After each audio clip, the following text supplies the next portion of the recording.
በስመ አብ ወወልድ ወመንፈስ ቅዱስ አሃዱ አምላክ አሜን።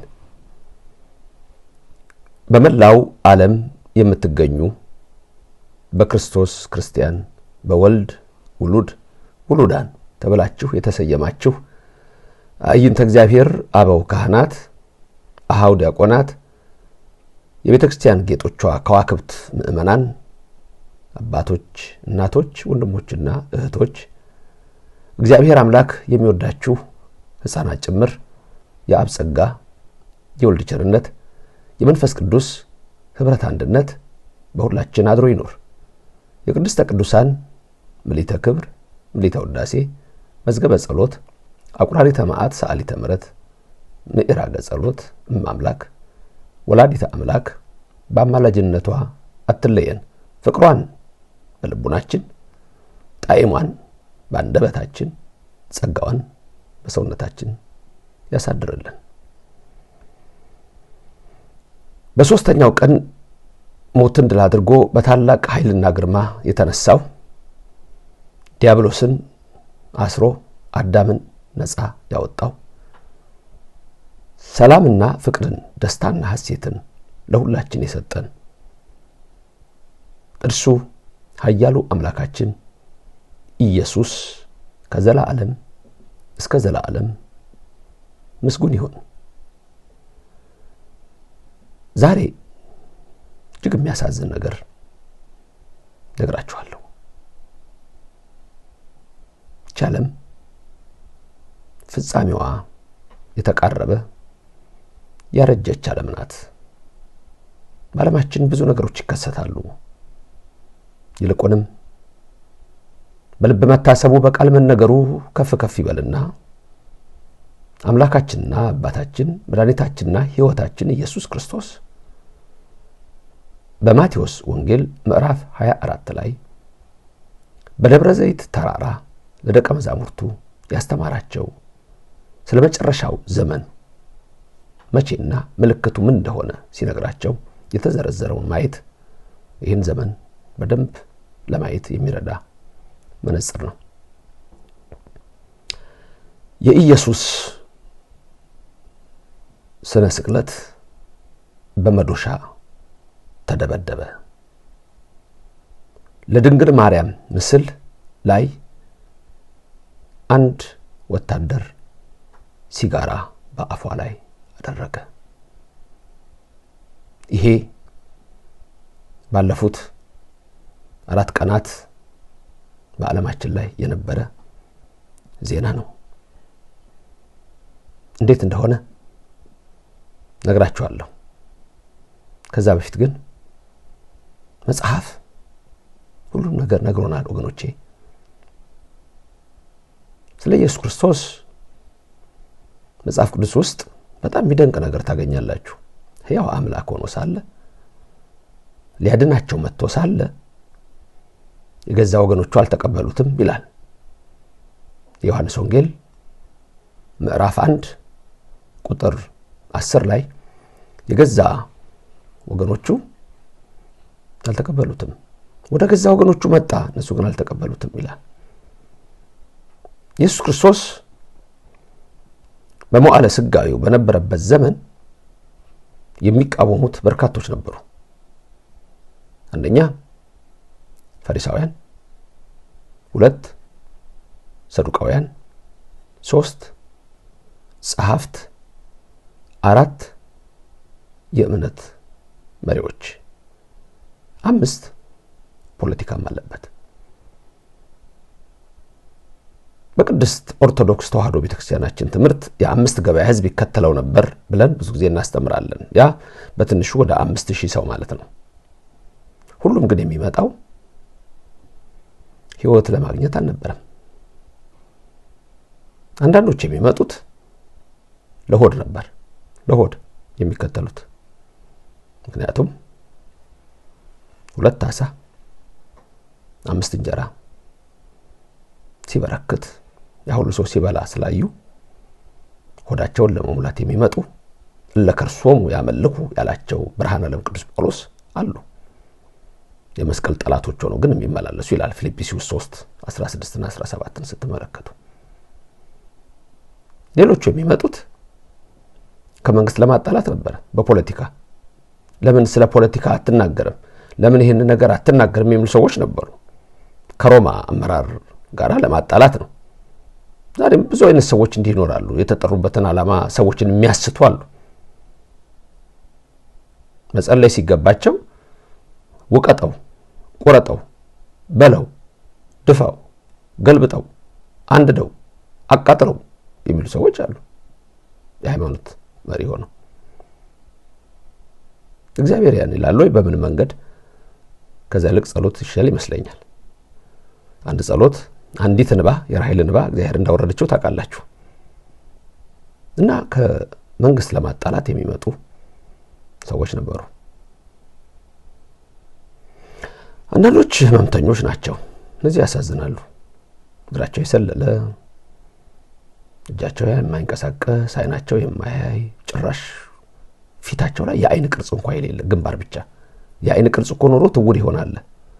ግንባር ብቻ አይነ ስውር የሆነ ሰው አለ። አይነ ስውር የሆነ ሰው ልቡ ብርሃን ነው። ግንባር ምንም የሌለው ግንባር ብቻ፣ ጆሮአቸው የማይሰማ ኤፍታ ያላቸው 38 ዓመት ሙሉ የተኛው መጻጉ ክርስቶስ እሱስ ሄዶለታል። ያቺ ሴትስ በ5000 ሰው መካከል አልነበር እንዴ? በማቴዎስ 9:18 የምናያት ወደ 100 አለቃ ያኢሮስ ቤት ሲሄድ የመጣችው ምስኪን ሴት። እንዲህ አይነት ሰዎች ነበሩ። የኢያሪኮ የነቢጤ እኮ ቡትቶውን ጥሎ ነው የተከተለው። አንዳንዶች ደግሞ የነፍስ ድነት የዘላለም ሕይወት ብለው የሚመጡ አሉ። አንዳንዶች ደግሞ ሲያስተምር ደስ ይላል፣ ሲናገር ደስ ይላል፣ ውበት ከሰው ልጆች ይልቅ ውብ ነው እያለ ሶሎሞን የሚዘምርለት ያነጋገሩ ስልት ሲያስተምር ያለውን ሁኔታ ተመልክተው መልኩን ለማየት እንዲሁ የሚመጡ ነበሩ። ስለዚህ አማጣጣቸው ብዙ ነው። ባጭሩ ግን ያ ዘመዳቸው ኢሳይያስ ከትውልዱ ማን አስተዋለ ብሎ ሲነግረን በተለይ ኢሳይያስ 53 ቁጥር 3 ላይ ሲያስቀምጥ የተናገረው ቃል ታስታውሳላችሁ። ባየነው ጊዜ ደም ግባት የለውም፣ በሰው የተናቀ ነው፣ እንደተቀሰፈ ቆጠር ነው፣ እንደተመታ ቆጠር ነው፣ እሱ ግን የሁላችንን በደል ተሸከመ፣ የሁላችንን በደል ተሸከመ ብሎ ያስተማረው ቃል ተጽፏል። ልበ አምላክ ዳዊትም ተናግሯል በ21ኛው ምዕራፍ ላይ ምኑን በሀበሰ ወትውት በውስተ ሕዝብ እያለ የተናቀ በነሐና በነቀያፋ የተናቀ በሕዝቡ ሁሉ የተናቀ ሕዝቡ ሁሉ ተነስቶ ስቀሉት እያለ ተሰቀለ። ወደ ገዛ ወገኖቹ መጣ፣ አልተቀበሉትም። አቤት የድንግል ማርያም እንባ፣ አቤት የአምላክ እናት ለቅሶ፣ ምድርን ያስጨነቀ ለቅሶ ነበረ። ለሃ ማርያም የሚባል የስቅለት ጊዜ በተለይ ዓርብ ቀን የሚነበበው እጅግ የሚያሳዝን ነው። አባ ሕርያቆስ በመንፈስ ተገልጾለት የድንግል እንባ ታይቶታል። በመስቀሉ ስር ያለቀሰችው አቤት ያኔ በስደቱ ያለቀሰችው። ወገኖቼ ኦርቶዶክሳውያን ስጀምር እንዳልኳችሁ በጣም የሚያሳዝን ነገር ስላየሁ ነው። በዓለም ዜና የተነገረ ነው። እናንተ ግን በዓለም ተነግሯል። ስለዚህ በአደባባይ ወጥቷልና በአደባባይ ልንገራችሁ እየሆነ ያለውን ብዬ ነው። የኢየሱስ ክርስቶስ ስነ ስቅለት በደቡባዊቱ የሊባኖስ ግዛት በዛ ስፍራ ላይ የሆነ የተፈጸመ የተደረገ አሳዛኝ የሆነ ነገር አለ። ይህንን እንዳልኳችሁ ብዙ ዜናዎች ፈጽመውታል። በተለይ ክርስቲያኖች የሚኖሩባት አገር አለች። ደበል የምትባል አገር ነች። ደቡባዊ ሊባኖስ ነው። በዚህ በደቡባዊ ሊባኖስ የዛሬ ወር አካባቢ 2 ወታደሮች ናቸው፣ እስራኤል ወታደሮች ናቸው። እነዚህ ሁለት እስራኤል ወታደሮች አንዱ ፊልሙንም ለቆታል። በኋላ ጠቅላይ ሚኒስትሩ ናታንያሁ ሳይቀሩ የተናገሩበት የውጭ ጉዳይ ሚኒስትሩ የተናገሩበት ብዙዎች ሐሳብ የሰጡበት ነው። መዶሻ ይዘው በደቡብ ሊባኖስ የስቅለት ስዕል እንዲነበር የጌታ ስቅለት ያለበት አውርደው ይሄን ፊቱን ሁሉ በመዶሻ ቀጠቀጡት። ኢየሱስ እንደገና ተሰቀለ። በእነሱ ኢየሱስ አንድ ጊዜ ተሰቅሎ አድኖናል። እንደገና ገረፉት። መልእክቱ እኮ ስዕሉ ላይ አይደለም፣ እንጨቱ ላይ አይደለም፣ ቅርጹ ላይ አይደለም፣ ኢየሱስ ክርስቶስ ላይ ነው። ይህንን ያልዘገበ ዜና አልነበረም። አሁን እንደምታዩት እዩት፣ በመዶሻ እንዴት እየመቱት እንዴት እንዳወረዱት እዩ። ይህ እንግዲህ በእነዚህ ወታደሮች ወይም በዚህ ወታደር የተደረገ ነው። እንዳየሁት እንዳልኳችሁ ከጠቅላይ ሚኒስትሩ ጀምሮ ይሄ በጣም ጸያፍ ሊወገዝ የሚገባው ነገር መሆኑን ተናግረው ለአንድ ወር ያህል እስር ቤት እንደተፈረደበት ነው ሰማሁት። ዛሬ ደግሞ አሁንም ነግራችሁ አሁን ባለፈው ከአራት ቀን በፊት በዛው የእመቤታችን ምስል የቆመ አለ። የእመቤታችን ምስል ቆሞ አንድ ወታደር ለራሱ ሲጋራ ይዞ ለዛች ለእመቤታችን ስዕል ደግሞ ሲጋራ አፏ ላይ ያረጋል። ይሄም በመላው ዓለም ተረጨ። ኦርቶዶክሳውያን ክርስቲያኖች በኢየሱስ ክርስቶስ በአምላካችንና በእመቤታችን በድንግል ማርያም ዛሬ አልተጀመረም። ልደትን ስናከብር የእመቤታችንን ለምንድነው ወደ ደብረ ሊባኖስ የሄዱት? ወደ ሊባኖስ ተራራ ኢያቄምና ሐና። ምን አይነት ልጅ ነው ይሄ? በእናቱ ማህፀን እያለ እውር ያበራ፣ ለምጻም ያነጻ፣ ጎባጣ ያቀና፣ ሽባ የተረተረ፣ ሙት ያነሳ። ሙት እኮ ተነስቷል። እመቤታችን እኮ በሐና በእናቷ ማህፀን እያለች ዘመድ ሞቶ ሐና ስታለቅስ ስትነካው አስከሬኑ ብድግ ብሎ የእግዚአብሔር አያቱ ነው ያላት እኮ ሐናን። ስለዚህ ይሄ የሚወለደው አሉ ሴት ወንድ እኮ መሆኑንም እኮ አላወቁም። አይገርምም? ይሄ የሚወለደው በእኛ ላይ ገዥ ሊሆን ስለሆነ እንግደላቸውና ሐናን ሲሉ ገብርኤል መልአክ መጥቶ ነው ይዟቸው ሄደው። በኋላ ሴት ስትሆን ሴት ነች እንዴ ብለው ነው እንጂ ተከታትለው መግደል ይችሉ ነበር። ግን የእግዚአብሔር ዓላማ በዛ ውስጥ አለ። አቤት በእመቤታችን ላይ የሚነሳ ጠላት! ኦሪት ዘፍጥረት ምዕራፍ 3 ቁጥር 15ኛ ቀድሞ ተነግሮናል። በእባቡና በዘንዶና በሴቲቱ መካከል ምን አይነት ጠብ እንዳለ ቅዱስ ዮሐንስ ባለ ራእዩ ራእየ ዮሐንስ ምዕራፍ 12 ላይ ነግሮናል። ዘንዶ ሴቲቱን እንዴት እንዳሳደዳት ይሄ ነው መጽሐፍ የሚነግረን። ኦርቶዶክሳውያን እንዴት ታድላችኋል እናንተ! ኢየሱስ ክርስቶስን አምላክ ብላችሁ አማራጭ ሳትሉ ነብይ ሳትሉ አምላክ መሆኑን አውቃችሁ፣ ምክንያቱም አምላክ ነኝ ስላለ ነው እኮ የሰቀሉት። ድንገት በሌላ እምነት ያላችሁ ሰዎችም እየሰማችሁኝ ከሆነ ያላችሁበትን ቤት መርምሩ። አምላክ ነኝ ስላለ ነው። እኔና አብ አንድ ነን ሲል ዮሐንስ ወንጌል ምዕራፍ 10 ቁጥር 30 እና 31 ድንጋይ አንስተው ሊገሉት መጡ። እንዴት አንተ ራስን ከእግዚአብሔር ጋር እኩል ታደርጋለህ አሉት። አምላክ ነኝ እንዴት ትላለህ አሉት። አንዳንድ የማይገባቸው እስልምና ክርስትና ለመከራከር የሚፈልጉ ኢየሱስ አምላክ ነኝ ብሏል ይላሉ። በደንብ አድርጎ ነው ያለው። ማታውቀውን ባትናገር ይሻልሃል። ሰቀሉት። ሞት እንደ አድርጎ ተነሳ። የኔና የናንተ አምላክ እናቱ ድንግል ማርያም ያለባት መከራ የደረሰባት ስቃይ። ማርያም የሚለው ስም በአብዛኛው የምናየው ጥዕምት፣ ጣፋጭ፣ ሀብት፣ ጸጋ፣ መርህ ለመንግስተ ሰማያት፣ ማኅደረ መለኮት፣ ርግቤ ቤላ ያ ያንቃዱ አቤኪ ሁሉ ፍጥረት ምስጋድ ወምስአል በሚለው ነው አይደለም? መርህ ለመንግስተ ሰማያት እያለ በሌላ በኩል እኮ ማለት ማራ የሚለው እኮ ብዙ ሐዘን የደረሰባት ሴት ማለት እኮ ነው።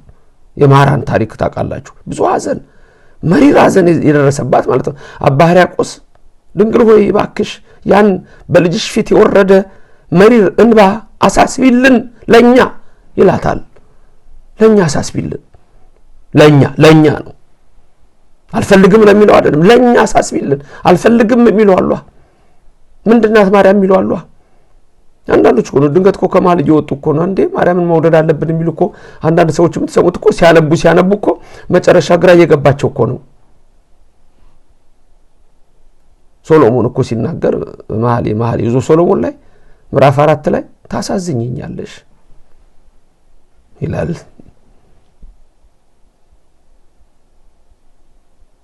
ታሳዝኝኛለሽ ክርስቶስን በመውለዷ የደረሰባት ሐዘን ምስኪን እናት ታሳዝኝኛለሽ ይላታል።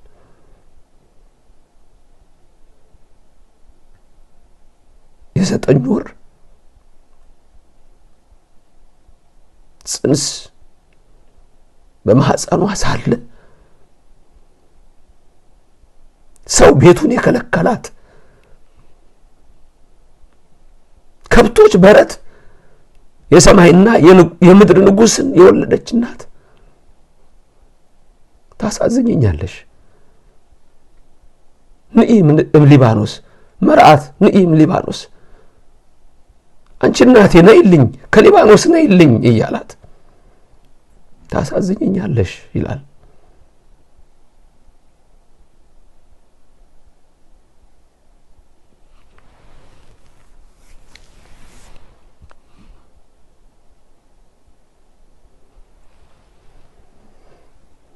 ሁለት ዓመት ሲሞላው ልጇን ሊገሉ እሷን ሊገሉ ዮሴፍና ሶሎሜ ተከተለዋት ሚካኤልና ገብርኤል ታዘውላት ወደ ግብጽ በበረሃ ከወለደች በኋላ በበረሃ የ2 ዓመት ሕፃን ይዛ በበረሃ ከዛ በኋላ ደግሞ አንድ ቀን 12 ዓመት ሆኖ ብቸኛ እናት እኮ ናት። እሱ እኮ በምድር አባት የለውም። የሰማዩ አምላክ አባት የለውም። በምድር አባት የለውም። በሰማይ እናት የለውም። በቤተ መቅደስ ብታጣው አዝና ያሰሙ ስምዖን የተናገረው ሁሌ በልቧ ስላለ እሷም ስለምታቀው በ40 ቀን ገና ቤተ መቅደስ ይዛው ስትሄድ በነፍስሽ ሰይፍ ያልፋል አላት። ሉቃስ ወንጌል 2 በነፍስሽ ሰይፍ ያልፋል አላት።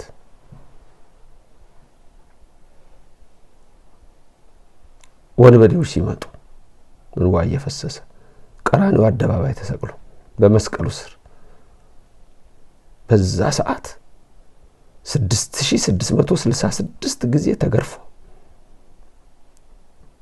አጥንቱ ተቆጥሮ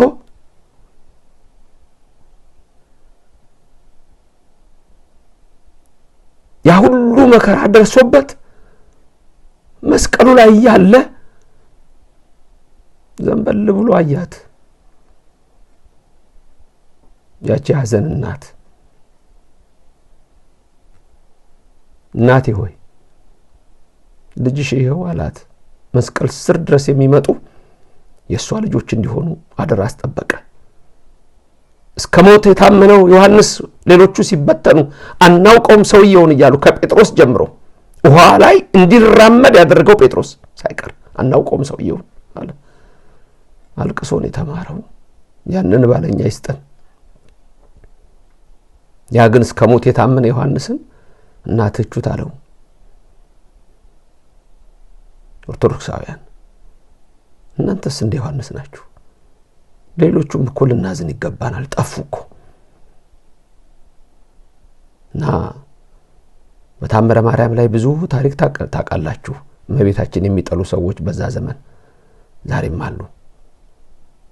አሁን ይህ አንድ ጎረምሳ ሲጋራ ይዞ በሷ አፍ ላይ ሲጋራ ያደርጋል? አላወቀውም እኮ። አምላክን የሳመ አፍ እኮ ነው። አንድ ቀን ክፉ ወጥቶት የማያውቅ አፍ ነው። ምስሉ ላይ ስለተደረገ አይደለም፣ መልእክቱ እሷ ላይ ነው። ወገኖቼ የእስራኤል መንግስትም ሙሉ በሙሉ ይሄንን አልደገፈም፣ አይደግፍም በፍጹም። ከፍተኛ የሆነ ዲሲፕሊን እርምጃ እንደሚደረግበት ተነግሯል። ምክንያቱም እስራኤል ክርስቲያንም በአግባቡ የሚኖርባት፣ እንደውም ጠቅላይ ሚኒስትር ናታንያሁ ተናግረዋል። ክርስቲያን ከብሮ የሚኖርባት እኮ ሀገር ነች። በግልጽ አምልኮቱን የሚፈጽምባት ሀገር እኮ እስራኤል ናት፣ መካከለኛው ምስራቅ ውስጥ እኮ።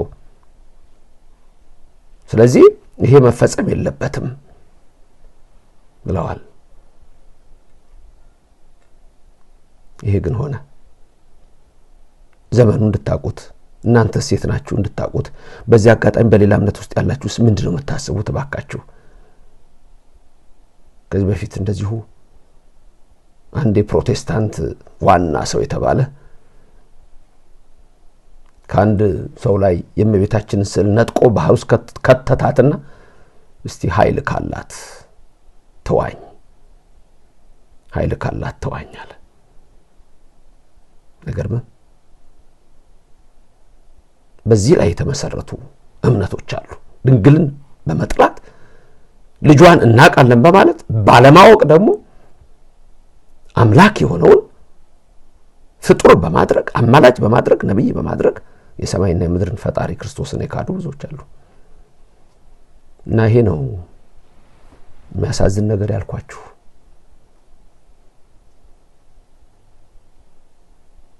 ኦርቶዶክሳውያን ሁሌም እንደምላችሁ ታድላችኋል። ከክርስቶስም አልተጣላችሁ፣ ከድንግልም አልተጣላችሁ። የኔና የናንተ ችግር ኃጢአታችን ነው። እሱ ደግሞ ያስወግድልናል። ወማርያም በእንተ ዘናፈቅረኪ ወነአብየኪ፣ ሁሌ ይናር ለምንለው ማርያም ሆይ እንወድሻለን። ስለዚህ እንወድሻለን። አሁን እንወድሻለን ማርያም፣ የሕይወት ምግብ ክርስቶስን፣ የሕይወት መጠጥ ክርስቶስን ወልደሽልናልና። አባ ሕርያቆስ ዮሐንስ አፈወርቅም ሰላም ለኪ፣ ወንጌል የምሰብክለት የኢየሱስ ክርስቶስ እናት ሰላም ለኪ። ገብርኤል መልአክ ከሰማይ ወርዶ ተፈሲ ተፈሲ ተፈሲ ኦ ማርያም ለተጸጋ እግዚአብሔር ምስለኪ። ኤልሳቤጥ የጌታዬ እናት ወደ እኔ ትመጣ ዘንድ እንዴት ይሆናል? ዳዊት ልጄ ስሚ ጆሮሽን አዘንቢ፣ ሶሎሞን ርግቤ መደምደሚያዬ ለወለደቻት አንዲት ለመረጣት ለእግዚአብሔር አንዲት አልብኪ ነውር ወእምትኒ ለአሌኪ፣ ምንም በላሌኪ ምንም የለብሽም። ይሄ ግን ተከሰተ። ክርስቲያኖች እኛ ግን ማርያምን እንወዳታለን፣ እንወዳታለን፣ ልጇንም እንወዳለን። ንጉሳችን አምላካችን ፈጣሪያችን ነው። እሷ ደግሞ የአምላካችን እናት ናት። ወላዲተ አምላክ እንላታለን፣ ቤዛዊተ ኩሉ ዓለም እንላታለን። ሰይጣን አይፈተናችሁ፣ ሁላችሁም ከትንሽ እስከ ትልቅ ሰይጣን አይፈተናችሁ። በእመቤታችን ጉዳይ ተው። የሰው እናት እንኳን ትከበራለች። ተው። አሁን የሰው እናት ጋር ሄዶ ሲጋራ እንደዛ ቢያረግ አንድ ጎረምሳ ቢያዩ ይለቀዋል? ይለቀዋል? የሰው እናት እንኳን ትከበራለች። እና በደቡባዊው የሊባኖስ ግዛት በደበል በተባለችው ሀገር ባለፈው ኢየሱስ በመዶሻ ዛሬ ደግሞ እመቤታችንን ሲጋራ በመስጠት ቀለዱ፣ አሾፉ። ብዙዎች በዚህ ዘመን ፌዘኞች ነው የሚሆኑት። ትላንትም አሉ፣ ዛሬም ይኖራሉ፣ ለዘላለም ይኖራሉ። እኛ ግን እንዴት እግዚአብሔር ወደን መሮን እንዳለብን የሚያሳይ ነው። ለዛሬ ይሄንን እንድትመለከቱት ፈቀድኩ፣ እግዚአብሔርን ፈቀደ። በኋላ በቀጥታ ዝግጅታችን ላይ እንገናኛለን። ጥያቄ መጠየቅ ከፈለጋችሁ በኢትዮጵያ ሰዓት አቆጣጠር ማታ ላይ ደግሞ ይሄ አሁን በሌሊት ነው፣ ማታ ደግሞ ከምሽቱ 3 ሰዓት ላይ እንገናኛለን። ሁላችሁም ምንም የማይከብድ ነገር አድርጉ። ላይክ አድርጉ፣ ሼር አድርጉ። ይህን የምታደርጉት ደግሞ የእግዚአብሔር ቃል ለሁሉም እንዲደርስ ነው። የግድ ነው።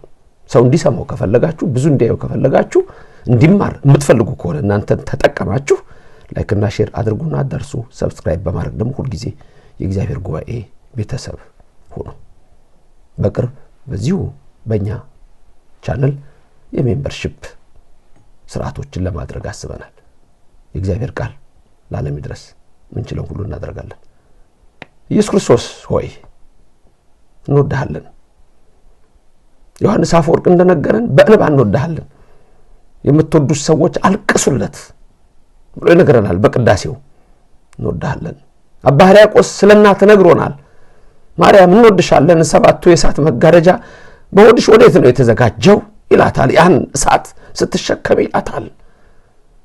ለሙሴ በኮሬብ ተራራ በሲና ምድር ሐመልማል ከነበልባል ነበልባል ከሐመልማል ተዋህዶ ያሳየው ምስጢር የሥጋዊ ምስጢር በኦርቶዶክስ ቤተክርስቲያናችን በክርስትናችን ይገለጻል። አሜን። ለዘላለም አነሳስቶ ላስጀመረኝ አስጀምሮ ላስፈጸመኝ አምላክ ለእናንተም እንዲሁ ላደረገ ክብር ምስጋና ይግባው።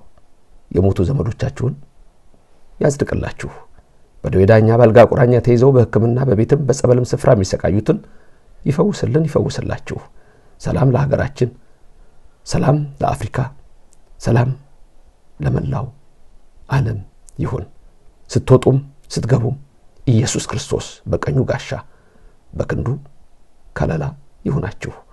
እመቤታችን በቀኝ በግራ ትቁምላችሁ፣ ከፊት ትምራችሁ፣ ከኋላ ትከተላችሁ። በልቡናችን ከልጇ ጋር ነግሳ ለዘላለም ትኑር። የመረረውን ጣፋጭ የጎደሉን ሙሉ ያርግላችሁ። ስራ ለሌላችሁ ስራ ይስጣችሁ። ኑሯችሁ ለመረረ ያጣፍጥላችሁ። በትዳር ያላችሁ ትዳራችሁ ይባረክ። ልጆች ያላችሁ ልጆቻችሁ የተባረኩ ይሁኑ። ትዳር ለሌላችሁ መልካም ሕይወትን ያድላችሁ። እግዚአብሔር ከዘላለም እስከ ዘላለም ምስጉን ነውና ምስጉን ይሁን። የአብ ጸጋ የወልድ ቸርነት የመንፈስ ቅዱስ ኅብረት አንድነት በሁላችን አድሮ ይኖር። ልዑል እግዚአብሔር ይባርካችሁ፣ ፊቱንም ያብራላችሁ። አሜን። በኋላ በቀጥታ ዝግጅት እንገናኛለን። ሰላም ሁኑልኝ።